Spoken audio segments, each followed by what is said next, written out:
Атеросклерозата започва години преди първите симптоми. Това е заболяване, при което по стените на артериите постепенно се натрупват мазнини, калци и възпалителни клетки. Съдът се стеснява, губи еластичността си и кръвта започва да преминава все по-трудно. Проблемът е, че в началото почти няма симптоми. Нека ви кажа кои са основните рискове, които най-често виждаме в практиката. Първо, мъжкият пол.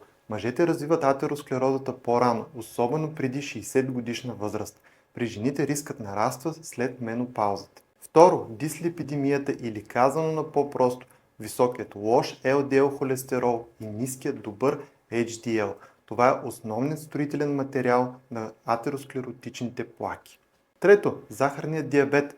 Диабетът не само уврежда съдовата стена, но прави и атеросклерозата по-агресивна и по-бързо прогресираща. Много важен фактор е и тютюнопушенето. Никотинът и токсините в цигарите директно увреждат артериите и ускоряват отлагането на плаките. Следва високото артериално налягане. Когато кръвното е постоянно високо, то наранява вътрешната обвивка на съдовете и улеснява развитието на атеросклерозата. Към всичко това добавяме още наднормено тегло, обездвижване, фамилна обремененост и хроничният стрес. Най-важното, което искам да запомните е следното. Рисковите фактори се натрупват.